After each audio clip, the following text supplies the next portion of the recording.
Hi hello ನಮಸ್ಕಾರ ನನ್ನ ಸಾಯಿ ಭಕ್ತವೃಂದಕ್ಕೆ. ಮಾಲಾ ಮೂಲ ಬೆಂಗಳೂರಿನ ಶಾಲೆಯೊಂದರಲ್ಲಿ ಶಿಕ್ಷಕಿಯಾಗಿ ಸೇವೆ ಸಲ್ಲಿಸುತ್ತಿದ್ದಾರೆ. ಚಿಕ್ಕವರಾಗಿದ್ದಾಗ ಮಾಲಾಳ ತಾತ ಶಿರಡಿ ಬಾಬನ ಭಕ್ತರಾಗಿದ್ದರೆಂದು ಮಾಲಾ ಅವರಿಂದ ತಿಳಿದಿತ್ತು. ಮಾಲಾಳ ಚಿಕ್ಕಮ್ಮ ಒಬ್ಬರಿಗೆ ಅನಾರೋಗ್ಯ ಉಂಟಾಗಿ ಸಾವು ಬದುಕಿನಲ್ಲಿ ಜೀವ ಹೊಯ್ದಾಡುತ್ತಿತ್ತು. ಸ್ವಲ್ಪ ಹೊತ್ತಿಗೆ ವೈದ್ಯರನ್ನು ಕರೆಸಿ ತಪಾಸಣೆ ಮಾಡಿಸಿದಾಗ ಉಸಿರಾಡುವುದನ್ನು ನಿಲ್ಲಿಸಿದ್ದಾರೆ ಎಂದು ತಿಳಿಸಿದರಂತೆ. ನಿರ್ಜೀವ ಹೊಂದಿದ ಜೀವವನ್ನು ಬಾಬಾರವರು ಮರಳಿಕೊಡಿಸಿದರಂತೆ. ಇದು ನಿಜವಾಗಿರಬಹುದು ಅಥವಾ ಜೀವ ಹೋಗುವ ಸ್ಥಿತಿಗೆ ತಲುಪಿರಬಹುದು. ಏನಾದರಾಗಲಿ ನಂಬಿದ ಭಕ್ತರನ್ನು ಬಾಬಾ ಎಂದಿಗೂ ಕೈಬಿಡುವುದಿಲ್ಲ ಎಂದು ನಂಬುವಂತಾಯಿತು. ಚಿಕ್ಕಮ್ಮ ದಿನದಿಂದ ದಿನಕ್ಕೆ ಚೇತರಿಸಿಕೊಂಡರು. ಮಗಳು ಉಳಿದರೆ ಕಿವಿಯನ್ನು ಶಿರಡಿಯಲ್ಲಿ ಬಂದು ಚುಚ್ಚಿಸುವೆ ಎಂದು ತಂದೆ ಬಾಬಾನಲ್ಲಿ ಹರಕೆ ಕಟ್ಟಿಕೊಂಡಿದ್ದರಂತೆ. ಆದರೆ ಬಾಬಾ ತಂದೆ ಮಗಳನ್ನು ತನ್ನ ಶಿರಡಿಗೆ ಬೇಗ ಕರೆಸಿಕೊಳ್ಳಲಿಲ್ಲ. ಮಗಳಿಗೆ ಮದುವೆ ನಿಶ್ಚಯವಾದಾಗ ಶಿರಡಿಗೆ ಹೋಗಿ ಕಿವಿಯನ್ನು ಚುಚ್ಚಿಸುವಂತಾಯಿತು. ಶಿರಡಿಗೆ ಹೋಗಲು ಬಾಬಾರವರು ಒಪ್ಪಿಗೆ ಇದ್ದರೆ ಮಾತ್ರ ಸಾಧ್ಯ. ಅವರಿಗೆ ಬೇಡವೆಂದು ಅನಿಸಿದರೆ ಎಷ್ಟೇ ಪ್ರಯತ್ನ ಪಟ್ಟರೂ ಶಿರಡಿಗೆ ಹೋಗಲು ಸಾಧ್ಯವಾಗುವುದಿಲ್ಲ. ಈ ಮಾತನ್ನು ಭಕ್ತರೆಲ್ಲರೂ ಒಪ್ಪುತ್ತಾರೆ. ಬಾಬನ ಆರಾಧಕರಾಗದೇ ಇದ್ದವರು ತಮಗೆ ಬೇಕೆನಿಸಿದರೆ ಯಾರದೋ ಮೂಲಕ ಸಂದೇಶ ಕಳಿಸಿ ತಮ್ಮ ಬಳಿಗೆ ಕರೆಸಿಕೊಳ್ಳುತ್ತಾರೆ. ವರ್ಷಾನುಗಟ್ಟಲೆ ಕಾದರೂ ಬಾಬನ ಅನುಗ್ರಹ ಸಿಗದೆ ಹೋದರೆ ಖಂಡಿತ ಶಿರಡಿಗೆ ಹೋಗಲು ಸಾಧ್ಯವಾಗುವುದಿಲ್ಲ. ಮಾಲಾ ಬಿಡುವು ದೊರೆತಾಗ ಬಾಬಾ ಮಂದಿರಕ್ಕೆ ಹೋಗಿ ಬರುವ ಅಭ್ಯಾಸವನ್ನಿಟ್ಟುಕೊಂಡಿದ್ದರು. ಶಿರಡಿಗೆ ಹೋಗಲು ಬಯಸಿದ ಇವರಿಗೆ ಹೋಗಲಾಗಲಿಲ್ಲ. ಇಷ್ಟವಾದ ಪದಾರ್ಥವನ್ನು ಸೇವಿಸುವುದನ್ನು ಶಿರಡಿಗೆ ಹೋಗಿ ದರ್ಶನ ಪಡೆಯುವವರೆಗೂ ಬಿಡುವೆನೆಂದು ನಿರ್ಧರಿಸಿದರು. ಶಿರಡಿಗೆ ಹೋಗಲು ಅನೇಕ ಕಾರಣದಿಂದ ಹೋಗಲು ಆಗದೇ ಇದ್ದಾಗ ಹರಕೆಯ ಮೂಲಕ ಬೇಗ ಸಂದರ್ಶನ ಸಿಗುವಂತಾಗಲಿ ಎಂದು ಬೇಡಿಕೊಂಡರು. ಬಾಬಾರವರಿಗೆ ಭಕ್ತರು ತಮಗೆ ಇಷ್ಟವಾದುದನ್ನು ಬಾಬನಿಗಾಗಿ ಬಿಡುವುದು ಇಷ್ಟಪಡುತ್ತಿರಲಿಲ್ಲ. ಅವರ ಹರಕೆಯನ್ನು ಬಹಳ ಬೇಗ ಮುರಿಯುವಂತೆ ಮಾಡುತ್ತಾರೆ. ಇದೇ ಪುಸ್ತಕದಲ್ಲಿ ಭಾವನಾಮೂರ್ತಿಯವರ ಅನುಭವವನ್ನು ಹೇಳಿದ್ದೇನೆ. ಉದಾಹರಣೆಯ ರೂಪದಲ್ಲಿ ಸಂಗತಿಯೊಂದನ್ನು ಕೂಡ ತಿಳಿಸಿದ್ದೇನೆ. ಮಾಲಾರವರ ವಿಷಯದಲ್ಲೂ ಹೀಗೆ. ಇದೇ ಮಾತನ್ನು ಭಾವನಾಮೂರ್ತಿಯವರ ಅನುಭವವನ್ನು ಓದುವಾಗ ಉದಾಹರಣೆಯ ರೂಪದಲ್ಲಿ ಸಂಗತಿಯೊಂದನ್ನು ತಿಳಿಸಿದ್ದೇನೆ. ಮಾಲಾರವರ ವಿಷಯದಲ್ಲೂ ಹೀಗೆ ಆಯಿತು. ಬಾಬನಿಗೆ ಮಾಲಾ ತನಗೆ ಇಷ್ಟವಾದ ಸಕ್ಕರೆಯನ್ನು ಬಿಟ್ಟಿರುವುದು ಸಹಿಸಲಾಗಲಿಲ್ಲ. ಶಿರಡಿಗೆ ಬರಮಾಡಿಕೊಂಡರು. ಮಾಲಾ ಕುಟುಂಬದ ಆಪ್ತರೊಡನೆ ಕೂಡಿ ಶಿರಡಿಗೆ ಪ್ರಯಾಣ ಬೆಳೆಸಿದರು. ಮಂದಿರದಲ್ಲಿ ದರ್ಶನ ಪಡೆಯಲು ಸಾಲಿನಲ್ಲಿ ನಿಂತಿದ್ದರು. ಆಗ ಕಾಫಿ ಕುಡಿಯಬೇಕೆಂದು ಅನ್ನಿಸಿದಂತೆ. ಕಾಫಿ ತರಲು ಅವರು ಅಲ್ಲೇ ಇದ್ದ ಒಂದು ಕ್ಯಾಂಟೀನ್ಗೆ ಹೋಗಿದ್ದಾರೆ. ಆದರೆ ಅವರಿಗೆ ಅಲ್ಲಿ ಕಾಫಿ ಸಿಗಲಿಲ್ಲ. ಹಿಂತಿರುಗಿ ಬರುವಾಗ ಇವರೊಡನೆ ಇದ್ದ ತಂಗಿಯ ಕೈಯಲ್ಲಿ ದೊಡ್ಡ ಲೋಟದ ತುಂಬ ಕಾಫಿ ಇರುವುದನ್ನು ನೋಡಿ ಆಶ್ಚರ್ಯವಾಯಿತಂತೆ. ಯಾರು ತಂದುಕೊಟ್ಟರು ನಿನಗೆ ಕಾಫಿಯನ್ನು ಎಂದು ಪ್ರಶ್ನಿಸಿದಾಗ ಗೊತ್ತಿಲ್ಲ, ತೆಗೆದುಕೊಳ್ಳಿ ಎಂದು ಹೇಳಿ ಕ್ಷಣಾರ್ಧದಲ್ಲಿ ಮಾಯವಾದರು. ಬಾಬಾನೇ ತಂದುಕೊಟ್ಟಿದ್ದಾರೆ. ಬೇಕಾದಷ್ಟು ಜನ ಇಲ್ಲಿದ್ದರೂ ನಮಗೆ ಮಾತ್ರ ತಂದುಕೊಟ್ಟಿರುವಾಗ ಬಾಬಾ ಅಲ್ಲದೆ ಬೇರೆ ಯಾರೂ ಆಗಿರುವುದಕ್ಕೆ ಸಾಧ್ಯವಿಲ್ಲ. ಸಕ್ಕರೆ ಬೆರೆಸಿದ ರುಚಿಯಾದ ಕಾಫಿ. ಮಾಯರವರ ಬಂಧು ಒಬ್ಬರಿಗೆ ಅನಾರೋಗ್ಯ ಉಂಟಾಯಿತು. ಬಾಬಾರವರ ದರ್ಶನ ಪಡೆಯಲು ಹೋದರಂತೆ. ಇವರೊಂದಿಗೆ ಕುಟುಂಬದ ಸದಸ್ಯರು ಹೋಗಿದ್ದಾರೆ. ಅವರೊಂದಿಗೆ ಮಾಯರವರು ಹೋಗಿದ್ದರು. ಶಿರಡಿಯಲ್ಲಿ ದ್ವಾರಕಾಮಯಿಗೆ ಹೋಗಿ ದರ್ಶನ ಪಡೆದು ಹಿಂತಿರುಗುವಾಗ ವಯಸ್ಸಾದ ಒಬ್ಬ ವ್ಯಕ್ತಿ 10 ರೂಪಾಯಿ ಕೇಳಿದ್ದಾರೆ. ಆಗ ಅವರ ಹತ್ತಿರ ಹಣ ಇಟ್ಟುಕೊಂಡಿರಲಿಲ್ಲ. ಬೇರೆಯವರು ಕೊಡಲು ಹೋದಾಗ ನಿರಾಕರಿಸಿದರು. ಕಡೆಗೆ ಅವರು ಬೇರೆಯವರ ಬಳಿ ಹಣ ಕೇಳಿ ಪಡೆದು ಕೊಟ್ಟಿದ್ದಾರಂತೆ. ನಂತರ ಎಲ್ಲರ ತಲೆ ಮೇಲೆ ಅವರ ಹಸ್ತವನ್ನಿಟ್ಟು ಆಶೀರ್ವಾದ ಮಾಡಿದ್ದಾರೆ. ಮಾಯರವರು ಬಂದ ವ್ಯಕ್ತಿಯನ್ನು ಯಾರು ನೀವು ಎಂದು ಕುತೂಹಲದಿಂದ ಪ್ರಶ್ನಿಸಿದ್ದಾರೆ. ಆ ವ್ಯಕ್ತಿ ಮಾಯರವರಿಗೆ ಮಾತ್ರ ಆಶೀರ್ವಾದ ಮಾಡಲಿಲ್ಲ. ಯಾರು ನೀವು ಎಂದು ಕೇಳಿದ ಪ್ರಶ್ನೆಗೆ ನಿನಗೆ ಅರ್ಥವಾಗಿರಬೇಕಲ್ಲ ಎಂದು ಹೇಳಿದರಂತೆ. ಅದೇ ಸಮಯದಲ್ಲಿ ಇವರೊಂದಿಗೆ ಶಿರಡಿಗೆ ಬಂದಿದ್ದ ಮಾಯಾರ ತಂಗಿ ಮತ್ತು ತಮ್ಮನ ಹೆಂಡತಿಗೆ ಖಂಡೋಬಾ ದೇವಸ್ಥಾನದ ಬಳಿ ಕಾಣಿಸಿಕೊಂಡಿದ್ದಾರೆ. ಅದೇ ವ್ಯಕ್ತಿ ಅದೇ ಸಮಯಕ್ಕೆ ದರ್ಶನ ಕೊಟ್ಟಿರಬೇಕಾದರೆ ಸಾಯಿಬಾಬಾ ಬಿಟ್ಟು ಬೇರೆ ಯಾರೂ ಆಗಿರುವುದಕ್ಕೆ ಸಾಧ್ಯವಿಲ್ಲವೆಂದು ನಂಬಿದ್ದಾರೆ. ಯಾತ್ರಾ ಸ್ಥಳದಲ್ಲಿ ಬೇಡುವವರು ಜಾಸ್ತಿ. ಯಾತ್ರಿಗಳಿಗೆ ಅಲ್ಲಿಗೆ ಹೋದಾಗ ಭಯ ಭಕ್ತಿ ಇಟ್ಟುಕೊಂಡಿರುತ್ತಾರೆ. ಇದರಿಂದ ಸಹಜವಾಗಿ ಯಾವಾಗ ಯಾವ ರೂಪದಲ್ಲಿ ದರ್ಶನ ಕೊಡುತ್ತಾರೋ ಎಂದು ಹೆದರಿ ನಡೆಯುತ್ತಾರೆ.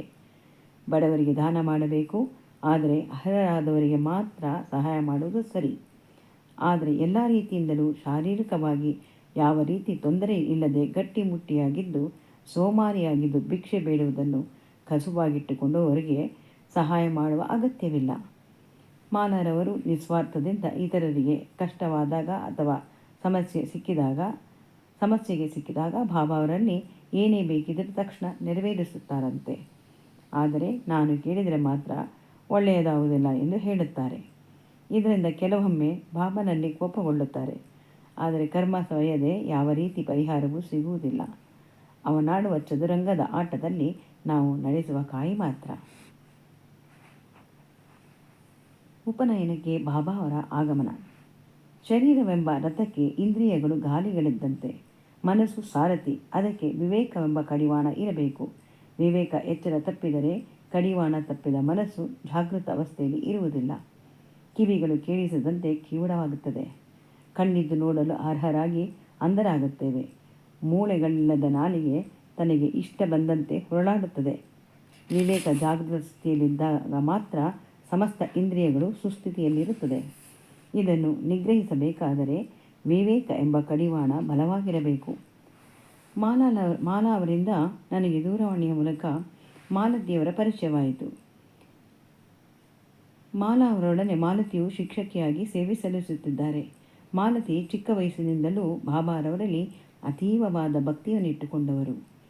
ಮದುವೆಯಾದ ಮೇಲೆ ಅತ್ತೆ ಮನೆಗೆ ಸೇರಿದ ಇವರಿಗೆ ಅಲ್ಲೂ ಬಾಬನ ಭಕ್ತರಾಗಿರುವುದನ್ನು ಕಂಡು ಹೆಚ್ಚಿನ ಸಂತೋಷ ಉಂಟಾಯಿತು.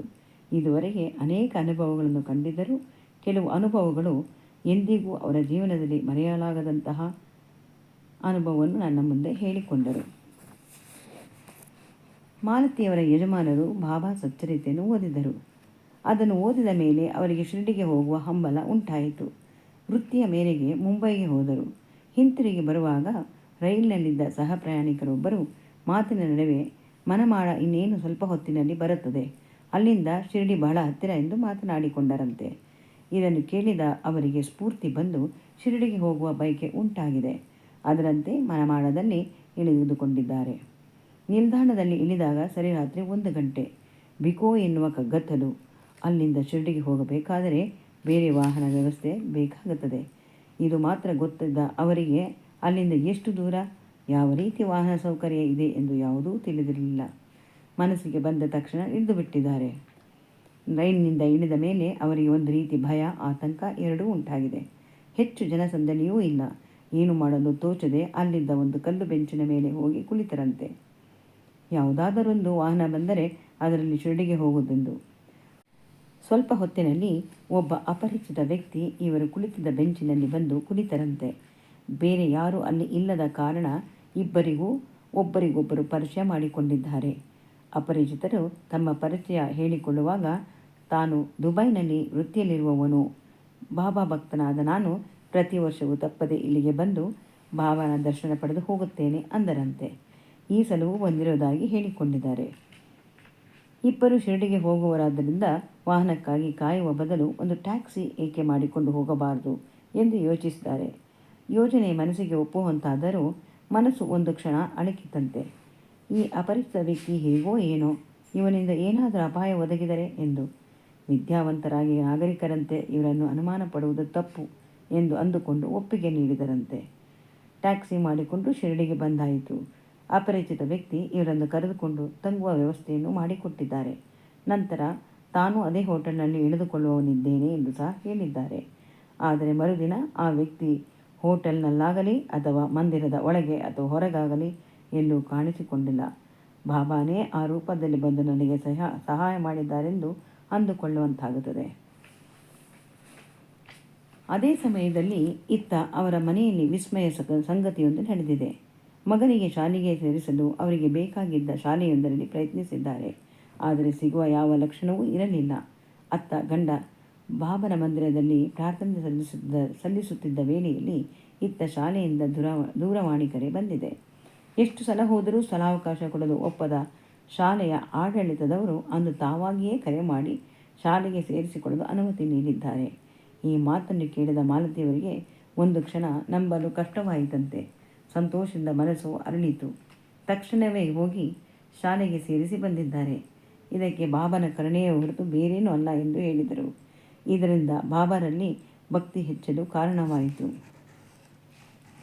ಮಾಲತಿ ತನ್ನ ಮಗುವಿಗೆ ಮುಂಜಿ ಮಾಡಲು ನಿಶ್ಚಯಿಸಿದರು. ಕರೆಯೋಲೆಯನ್ನು ಶಿರಡಿಗೆ ಹೋಗಿ ಬಾಬಾನಿಗೆ ಕೊಟ್ಟು ಬರಲು ಹೋದರು. ಕರೆಯೋಲೆಯನ್ನು ಸಮಾಧಿಯ ಬಳಿಗೆ ಕೊಡಲು ಹೋದಾಗ ಅಲ್ಲಿದ್ದವರು ಹೆಸರನ್ನು ಬರೆದುಕೊಡಿ ಎಂದು ಹೇಳಿದರಂತೆ. ಅದರಂತೆ ಬಾಬನ ಹೆಸರನ್ನು ಬರೆದುಕೊಟ್ಟು ಮುಂಜಿಗೆ ಬರಲು ಆಹ್ವಾನಿಸಿದ್ದಾರಂತೆ. ಭಕ್ತರು ಕರೆದರೆ ಬಾಬಾ ಖಂಡಿತ ಬಂದೇ ಬರುತ್ತಾರೆ, ಆದರೆ ಯಾವುದಾದರೊಂದು ರೂಪದಲ್ಲಿ ಎಂದು ಎಲ್ಲ ಭಕ್ತರು ನಂಬಿರುವ ವಿಷಯ. ಯಾವುದೇ ಸಭೆ ಸಮಾರಂಭ ಮಾಡುವ ಮೊದಲು ದೇವರನ್ನು ಆರಾಧಿಸಿ ನಂತರ ಶುಭ ಸಮಾರಂಭ ಮಾಡುತ್ತಾರೆ. ಅದೇ ರೀತಿ ಮಾಲತಿಯ ಮನೆಯವರು ದೇವರ ಸಮಾರಾಧನೆಯ ದಿನ ಎಲ್ಲರೂ ಅವರವರ ಕಾರ್ಯದಲ್ಲಿ ಮಗ್ನರಾಗಿದ್ದರು. ಆಗ ಕೊರಿಯರ್ನವನು ಮನೆಗೆ ಬಂದಿದ್ದಾನೆ. ಯಾರಿಗೆ ಉಪನಯನ ಮಾಡಬೇಕಿತ್ತೋ ಆತನೇ ಕೊರಿಯರ್ ತೆಗೆದುಕೊಂಡಿದ್ದಾನೆ. ಕವರನ್ನು ಬಿಡಿಸಿ ನೋಡಿದಾಗ ಅದರಲ್ಲಿ ಹಳೆಯ ಕಾಲದ ಬಾಬಾರವರ ಫೋಟೋ ಬಂದಿದೆ.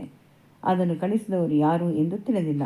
ಬಾಬಾ ತಮ್ಮ ಭಾವಚಿತ್ರದ ಮೂಲಕ ಸಮಾರಂಭಕ್ಕೆ ಆಗಮಿಸಿದ್ದಾರೆ ಎಂದು ಅಂದುಕೊಳ್ಳಬಹುದು. ಮಾಲತಿಯವರ ಪತಿ ಒಮ್ಮೆ ಶಿರಡಿಗೆ ಹೋಗಿದ್ದಾಗ ಅಲ್ಲಿರುವ ವಾಚನಾಲಯಕ್ಕೆ ಹೋಗಿದ್ದಾರೆ. ಅಲ್ಲಿ ಪ್ರಾಥಮಿಕ ಗ್ರಂಥಗಳನ್ನು ಭಕ್ತರಿಗೆ ಕುಳಿತು ಓದುವ ಸೌಕರ್ಯ ಇದೆ. ಅಲ್ಲಿ ಯಾರು ಬೇಕಾದರೂ ಹೋಗಿ ಕುಳಿತು ಓದಬಹುದು. ಅದರಂತೆ ಇವರು ಹೋಗಿದ್ದಾರೆ. ಸ್ವಲ್ಪ ಸಮಯದ ನಂತರ ವಯಸ್ಸಾದ ವ್ಯಕ್ತಿಯೊಬ್ಬರು ಕೊಠಡಿ ಒಳಗೆ ಬಂದು ನೇರವಾಗಿ ಅಲ್ಲಿದ್ದ ಬಾಬಾರವರ ಚಿತ್ರದ ಮುಂದೆ ಹೋಗಿದ್ದಾರೆ.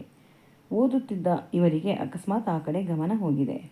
ಬಾಬಾರವರಂತೆ ತೋರಿದ ಅವರಿಗೆ ಮತ್ತೊಂದು ಸಲ ಅವರ ತಂದೆಯನ್ನು ಕಂಡಿದ್ದಾರೆ. ತಂದೆಯನ್ನು ಹೋಲುವ ವ್ಯಕ್ತಿಯನ್ನು ನೋಡಿ ಆಶ್ಚರ್ಯವಾಗಿದೆ. ನಂತರ ಅಲ್ಲಿದ್ದವರು ನೇರವಾಗಿ ಇವರ ಬಳಿ ಬಂದು ತಲೆ ಮೇಲೆ ಕೈ ಇಟ್ಟು ಆಶೀರ್ವದಿಸಿದ್ದಾರೆ. ಅಲ್ಲಿ ಬೇಕಾದಷ್ಟು ಜನ ಇದ್ದರೂ ಇವರಿಗೆ ಮಾತ್ರ ಏಕೆ ಆಶೀರ್ವದಿಸಿದರು ಎಂದು ಆ ಸಮಯದಲ್ಲಿ ಅರ್ಥವಾಗಲಿಲ್ಲ. ಆದರೆ ಅದೇ ಸಮಯದಲ್ಲಿ ಇಲ್ಲಿ ಮನೆಯಲ್ಲಿ ತಂದೆ ತೀರಿ ಹೋಗಿದ್ದಾರೆ. ಜಗತ್ತಿನಲ್ಲಿ ಸಾಮಾನ್ಯವಾಗಿ ಎಲ್ಲರೂ ದೇವರನ್ನು ನಂಬುವವರೇ ಹೆಚ್ಚು.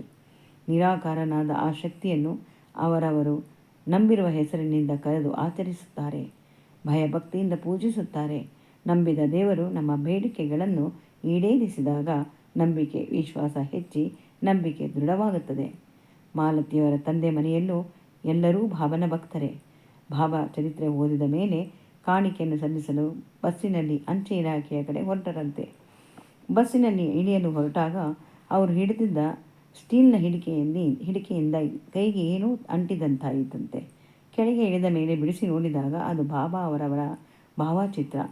ಬಾಬನ ಅನುಗ್ರಹ ತಮಗೆ ದೊರಕಿತು ಎಂದು ಭಾವಿಸಿದ ಅವರು ಅದನ್ನು ತಂದು ತಮ್ಮ ಮನೆಯಲ್ಲಿರುವ ಪೂಜಾಗೃಹದಲ್ಲಿ ಇಟ್ಟುಕೊಂಡಿದ್ದಾರೆ. ಬಾಬಾರವರು ನಂಬಿದ ಭಕ್ತರಿಗೆ ತೋರಿರುವ ಲೀಲೆ ಸಹಸ್ರಾರು. ಸಕಲ ಗ್ರಹಗಳ ಬಲವನ್ನು ನೀಡಿ ನಮ್ಮನ್ನು ರಕ್ಷಿಸುತ್ತಾರೆ. ಭಕ್ತಿಯಿಂದ ಶರಣಾದವರಿಗೆ ಅವರ ತೋಳಿನಲ್ಲಿ ಬಂಧಿಸಿ ಕಾಪಾಡುತ್ತಾರೆ. ಶಾಂತಿ ನೆಮ್ಮದಿ ಬೇಕೆಂದು ಬಯಸುವವರಿಗೆ ಬಾಬನ ಸ್ಮರಣೆಯೊಂದೇ ಸಾಕು. ನಂಬಿಕೆ ಇಲ್ಲದವರಿಗೆ ಅವರ ಕರ್ಮ ಅನುಭವಿಸಲಿ ಎಂದು ಬಿಟ್ಟು ಬಿಡುತ್ತಾರೆ. ಸಕಲ ಜೀವಿಗಳಲ್ಲೂ ನಾವು ಬಾಬಾರವರನ್ನು ಕಾಣಬಹುದು.